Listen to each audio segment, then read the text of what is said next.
Is what I'm going to share with you now for the next 28 minutes. I would share with you how to connect with people. I just wrote a book. It came out about 3 weeks ago. It's entitled, Everyone Communicates, Few Connect. It's very true, isn't it? Everybody talks. But haven't you seen people when they talked, nobody was home? Haven't there been times when you've been listening to somebody and just wanted to raise your hand and tell them it's okay, they can quit? You're all too young for this. Every one of you are too young, but when I was a kid, they had a program on TV called The Gong Show. And the Gong Show was just simply when you talked and nobody wanted to hear anymore, they just got a big mallet and they just gonged you. I mean, I've just said, dear God, we need a gong in every church.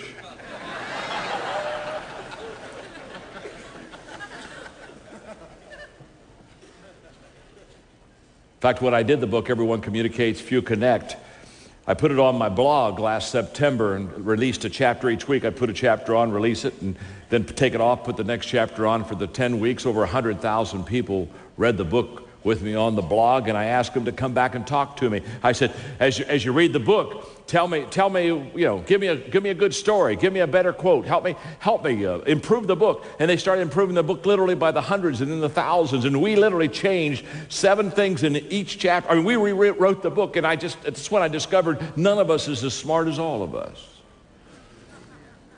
And some of my best thinking has been done by others. I told them I'd give them credit. I literally put their pictures on the cover of the book, put their names on the inside, the pictures on the inside, literally hundreds of people. Told them I'd give them credit. I didn't tell them I'd give them royalties. Jesus was the great connector. If anybody ought to know how to connect, it ought to be his children. Yet to be honest with you, I find some of them not even close. Not even close. Let me define connecting. Connecting is the ability to relate to and identify with people in such a way that it increases your influence with them. The ability to identify with and relate to people in such a way that it increases your influence with them. When we do it right, our increased influences, what did Jesus say? He wanted us to be salt. He wanted us to be light. He wanted us to connect in such a way to fulfill the Great Commission that everywhere we went, we could draw people unto him. I want to give you 3 very simple connecting thoughts tonight. These thoughts are going to be applied to your spiritual life. These thoughts could be applied to your business life. These thoughts could be applied to your family life. Thought number 1 about connecting. Very simple. Connecting is all about others. That's the grand foundation and principle of connecting. It's not about you. It's not about me. It's all about others. I was in my 20s in Dayton, Ohio, and I didn't understand this. I was a pastor. And I thought connecting as a leader was getting everybody to buy into my vision, to get to buy into the things that I loved and the principles that I held true. And I was constantly working hard on getting people to buy into me and to buy into everything around. And I was constantly saying, come on the team, here, don't you want to join this? Here's where we're going. Don't you want to get on the train? When I was in my 20s in Dayton, Ohio, I heard a man say, if you will help people first get what they want, they will help you get everything that you want. It literally changed my life. It was a eureka moment for me because at that time I realized that I was approaching connecting the wrong way. I was trying to get people to come where I was and connect with me. And so many times I see leaders, basically leaders who are up on the mountain and they're down and they're looking at the people down there and they're saying, hey folks, come on up. Come on up, I'm up here. Come on, let's go. You've heard the expression, it's lonely at the top. A leader never said that. If you're at the top all alone, nobody's following you. If you're at the top all alone, you're not a leader, you're a hiker. And in my early years, I was trying to get people to come to the top. I was trying to keep people to join the team. I was trying to get people to get on the train. I was trying to, come on. And I did not understand that I have to get off the top. I have to go find the people. I've got to go where they are. And when I find where they are, then, hey, guess what I can do? I can help them go to the top together. That's why leaders never cross the finish line first. People who cross the finish line first are running alone. You see, leaders never cross the finish line first because when they come across, they're bringing people with them. Connecting is all about others. Now, as I look back at my early ministry, I know why I didn't understand that. I was immature. I was immature, and immature people don't think of others first, do they, huh? They're immature because they think of themselves first. That's what makes them immature. I know you're saying, well, let them get a little older. They'll grow up and they'll mature. Not necessarily. Maturity doesn't always accompany age. Many times age comes alone.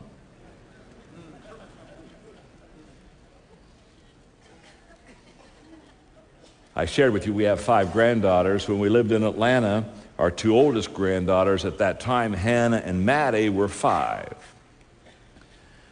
At that time, Maddie and her family lived on the West Coast out in California, and we were in Atlanta, so the cousins didn't get to see each other a lot. When the cousins got together, they always stayed at our house. And every morning when Hannah and Maddie, these cousins, these 5-year-old cousins were together, they'd come down into the living room in the morning, and they call me Papa. That's my name. They call me Papa. They call Margaret Mimi. In fact, before the first grandchild was born, Margaret looked at me and said, what are the grandbabies going to call us? I said, I have no clue. I didn't even think about it. Well, she said, I've been thinking about them. I want them to call me Mimi. I said, I like that. But she said, I don't want them to call you Pee-Pee.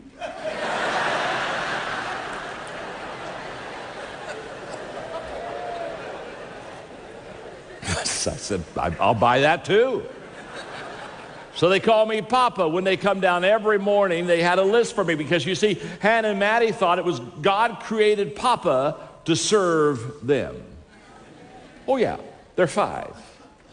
And they'd come down and they'd say, Papa, we want to do this. And they would give me the list. And, you know, I'd just hang with them and whatever they said. That's what I guess I think that's my responsibility to spoil the grandchildren. After all, that's what grandparents are for. And so we'd have our list and we'd go through our day. I promise you on that list every day, because we lived on a golf course, is they wanted to get in the golf cart and they wanted to ride around the golf course. They loved to do that. We'd go to the pond, see the ducks, you know, the whole deal. Now they had Hannah's younger brother at the time. John was 2. Sometimes they let John go with me, sometimes they didn't. That was Hannah and Maddie's total decision. John was named after me. He gets the inheritance. Anyway.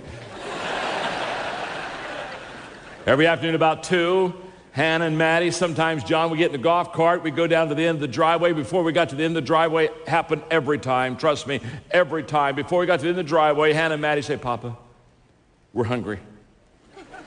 We need a snack. Which would mean the first place we'd go at the snack shop between the 9th and 10th hole. We'd go there. We all sat down. We ordered the very same thing. Hot dog with ketchup, potato chips, candy bar, ice cream, Diet Coke.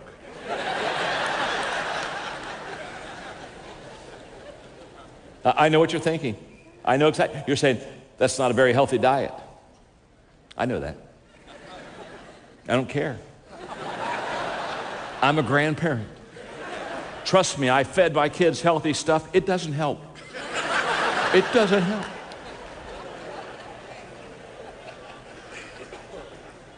There was only one rule, and that is they couldn't tell. They couldn't tell the parents because parents are paranoid about some of those things. So that was our secret. Every evening during dinner time, the kids weren't hungry. The parents could never figure it out. Hannah and Maddie would look at me, they'd wink, give me a thumbs up.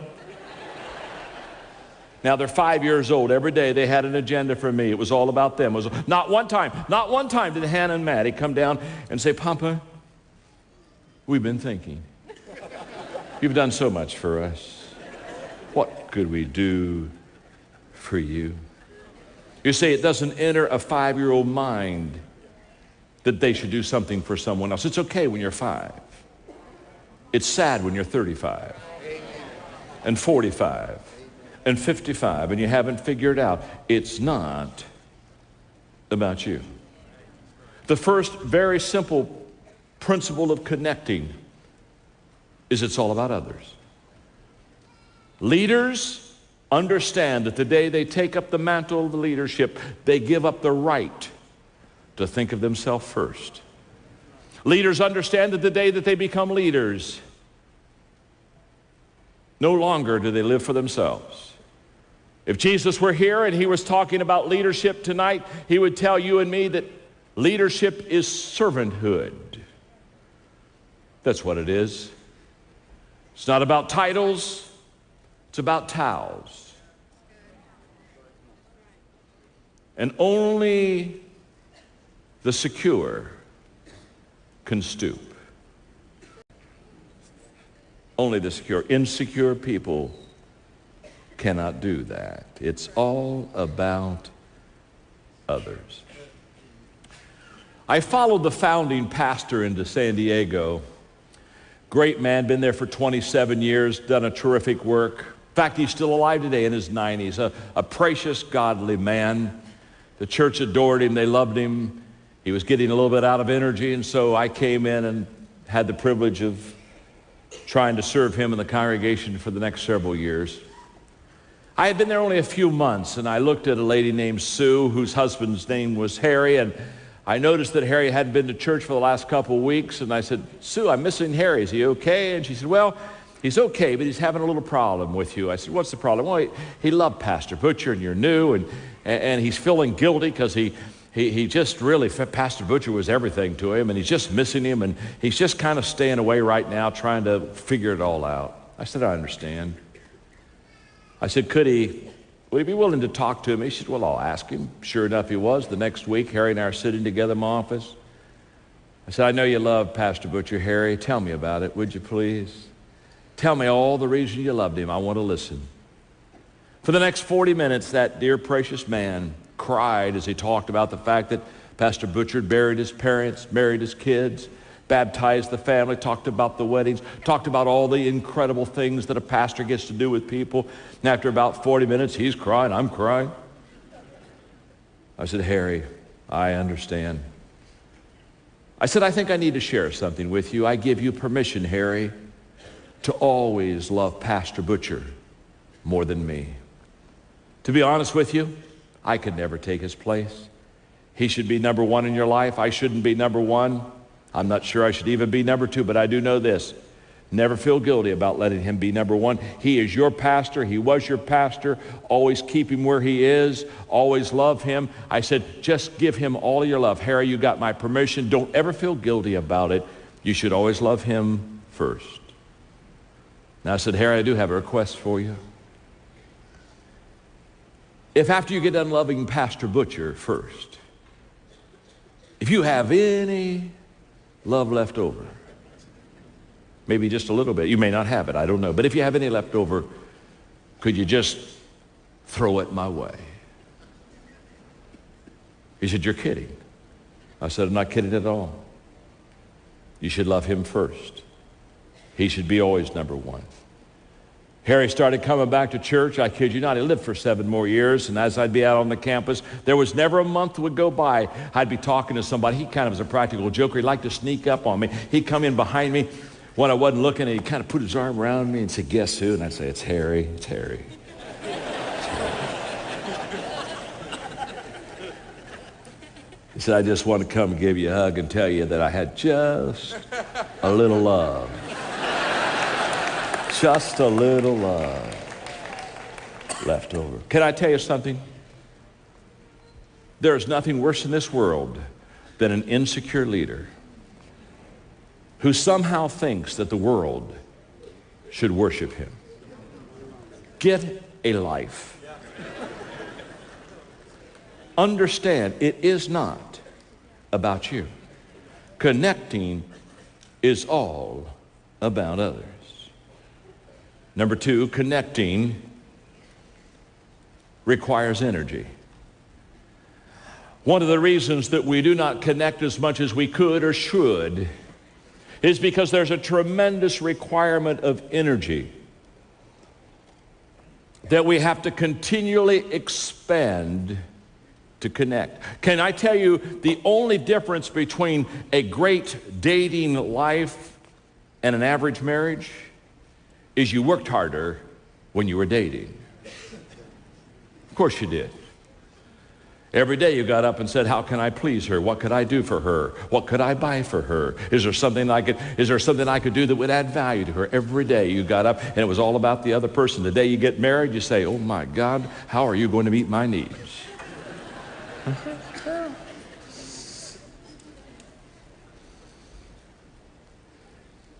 My first church was in southern Indiana. It was Hillham, little church, little community, real little. First Sunday, there were 3 people. 2 of them were Margaret and me. Old lady by the name of Maud who lived beside the church, Maud, Margaret, me, that was it, 3 of us. I knew nothing about leadership back then.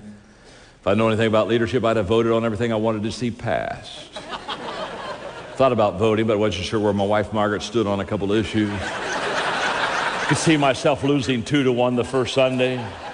Not a good way to start. Church over 100 years old, roof sagged, walls bowed. I mean, it was poor, rural farming community. But I had the time of my life. I loved those people. They loved me. We went from 3 to 300. We moved to a new location, bought 5 acres of ground, built a little church there that still is there today. 25 years later, they called me, and they wanted to know if I'd come back for the 25th anniversary. I hadn't been there for 22 years. They were a little bit intimidated. It was during the Promise Keepers movement, and I was doing a lot of stuff for Promise Keepers, and they knew that I was probably kind of doing pretty good in my life, and they wanted to know if I would come back. I said, I'd love to come back, and they got excited, hung up, and called me back 5 minutes later and said, how much will it cost? I said, I'll come back for free. I'll pay my expenses. My kids have never been there. I want to come. They were excited. I was excited. I hung up. Margaret looked at me and said, this will be interesting, John. She says, I can hardly wait to see you after 25 years where your life has gone crazy. And those people, they're still in Hillham. Hello? Their idea of progress is moving backwards slowly.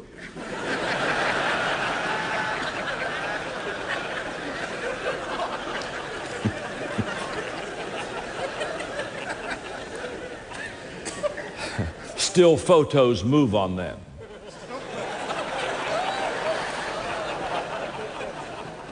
She said, I can hardly wait to see how you're going to connect with them. And then I thought, my goodness, how am I going to? Now, what is connecting requires energy. So I began to work on it. Finally, the day arrived, took the kids, we flew. And here's what I did. Before we left, I called my friend Ken Jackson in Hillham. I said, Ken, have you had a recent pictorial directory of the church? He said, yes. I said, I'm going to meet you in West Baden, bring it to the parking lot. I want to see it for 30 minutes. I want to see what those people look like today. I want to put the name with the age, because I can tell you right now, some of those people were old. He came, showed me the pictorial directory, and I determined to make them feel special. I said, when I come back, I'll come back a day early if we can just meet with the people that were there when I was there. I mean, I want a members-only club meeting, no one else allowed but you. I said, can you make sure no one gets in but you? Oh, they said, that'd be no problem. We won't have a problem keeping people out. And the way they said it, I thought they will have no problem keeping people out. I got the pictorial directory, so I had the names. I went down to the basement of the church where they had a potluck waiting for me, and I called them all by name. We started hugging. And then I said, I brought something with you, and I went over to a big box I brought, and I started bringing out the memorabilia. I said, Shirley, come up here. I said, this was the sermon I preached the day you found Christ. I just want to give that to you. And Ab, come over here. Can I show you? This is the picture of the pond out there in Hillham where I baptized you. You were the first person I baptized. And here's a picture of it, signed it on the back. And for the next 55 minutes to an hour, we wept and cried and we passed out all that stuff. The Sunday morning service was coming. They said it was going to last from 10 to noon. They said they're going to sing one song, take an offering, and wanted me to preach for an hour and 45 minutes. They said, do you mind if we video? I said, no problem at all, you can video. I'm getting ready to preach. I look on the front seat, and there's a guy with a big honking camera. Now, when I said they could video, I assumed kind of like at a distance, tripods.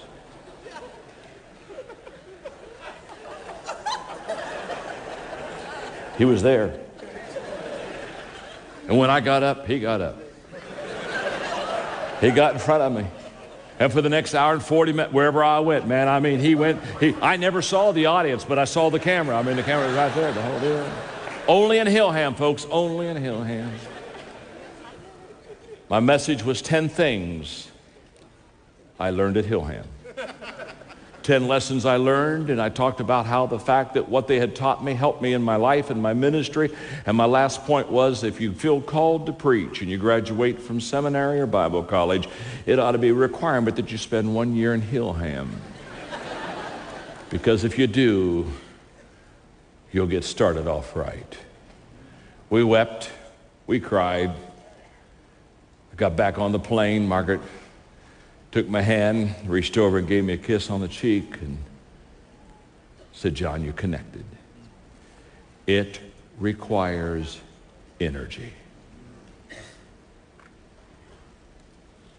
Look at the inconvenience of Jesus in connecting with us. Constantly going to where we were, talking in a language that we understood. The energy that is required to connect with people is worth the price you pay once you understand. I've got one more connecting principle. Before I give it to you, let me ask you a question. Are you learning something? Yes. Okay, look at your person beside you and tell them you're learning something. Go ahead and tell them that. Look right back at them and say, not near enough yet. You're not connecting with me yet.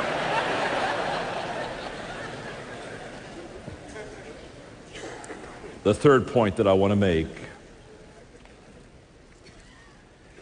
Connectors find common ground. What connectors understand is very simple. What they understand is this: that to be effective, they have to go where the people are and know what the people know and participate in where the people are and what they're doing. They understand that they have to find common ground. Now that's huge. I wish I had time to talk to you about the different avenues that I try to take to find common ground, but just let me say this very, very simply. The great connectors, they find common ground, and then they lift the person to higher ground. Yeah. But you find common ground first. You can't lift a person to higher ground until you get where they are. But the moment that you and I get where they are and we connect with them and we get on the common ground, then what happens?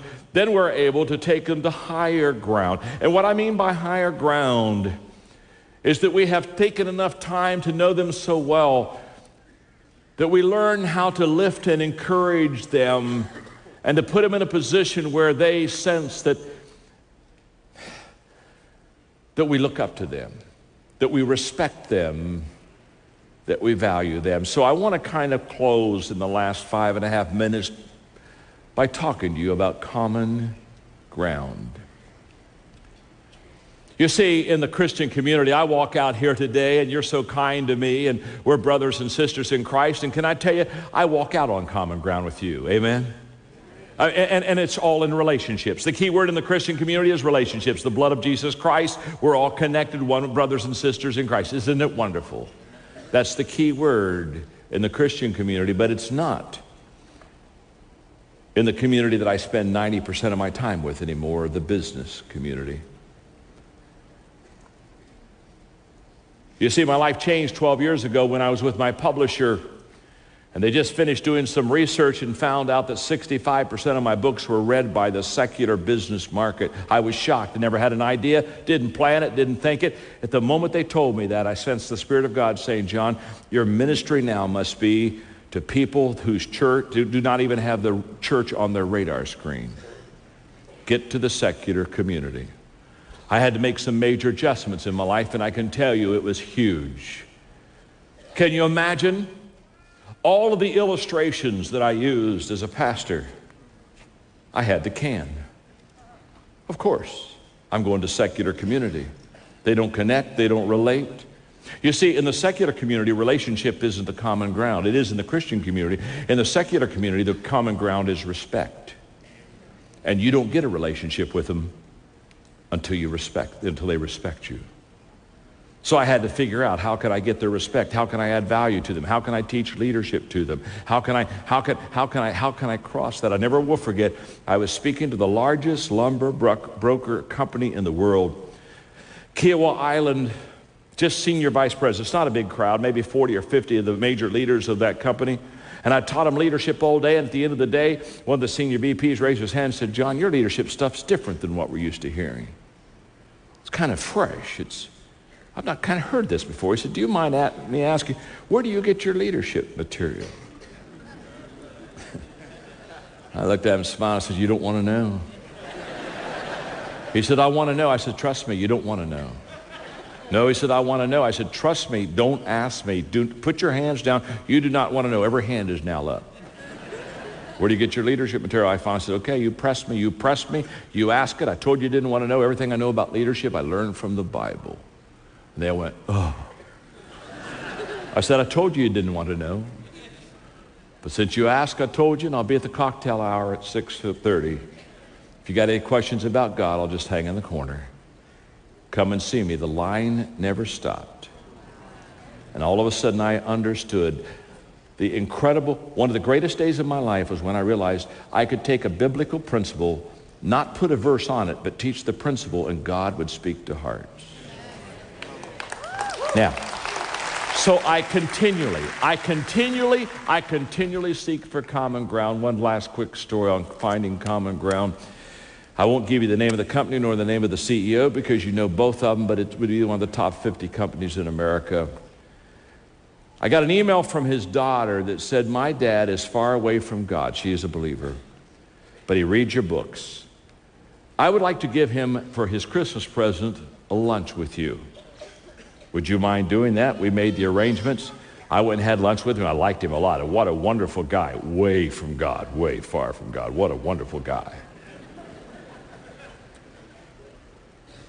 He said, "I want you to come and speak for my company." So we started that little journey. I'd come in and speak for his company, the international company. They'd bring in the people, and I'd talk to them. And every time he'd say, "John, what do I need to do for?" I said, "Nothing. I'm just hanging with you." After the second year, he couldn't handle it anymore.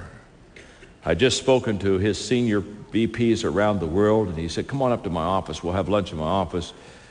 So I went into his office, and he closed the door, and he looked at me. He said, "What do you want?" I said, "What do you mean, what do I want?" He said, "What do you want?" I said, "Well, I don't want anything." He said, "Oh yeah, you want something. Everybody wants something from me. What do you want?" I said, "Well, I think you ought to have one friend in life that doesn't want anything from you. I don't need anything from you. I just want to be your friend. When you see me, I just want to think, my name's John and I'm your friend, and I don't want anything." He said, "You're kidding me." I said, "No." I'll call him Ralph. His name wasn't Ralph, but I said, "Ralph,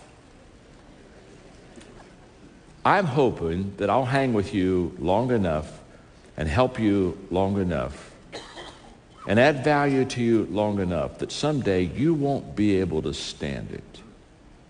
And you'll ask me about my faith. But I said, I want to tell you something. You're going to have to beg for it." Well, he said, "Oh, no. Typical CEO. He said, "Tell me now. Tell me, I'm ready to listen. Tell me, here, tell me about your faith." I said, No, I'm not telling you about my faith." I said, "You're not ready?" No. Let's eat. Come on, let's have lunch. No. Well, he said, "When are you going to tell me about it?" I said, "Not now. It'll be a while." "You're not ready." "Well, I'm ready." "How do you know I'm not ready?" "I'm asking you. Trust me. You're not ready. Let's eat." So we ate. For the next year and a half, I saw him probably on the average of every other month. And no matter what we were doing, playing golf or what it was, he'd say, John, hey, I'm ready. I'm ready. I said, no, you aren't. No, you're not ready. Hit the ball. One day he called me. Can you grab lunch with me tomorrow? I really need to see you. Sure. Went down to have lunch with him. He said, my wife's got cancer. It's not good.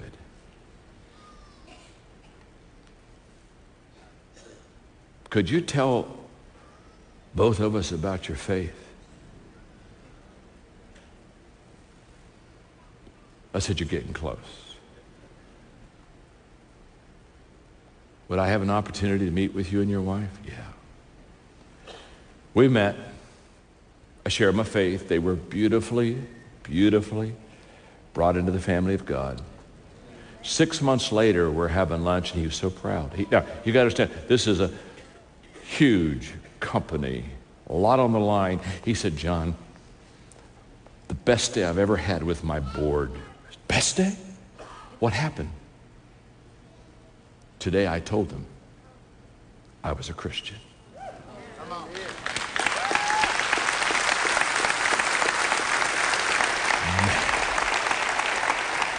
Father, I would ask that you would help us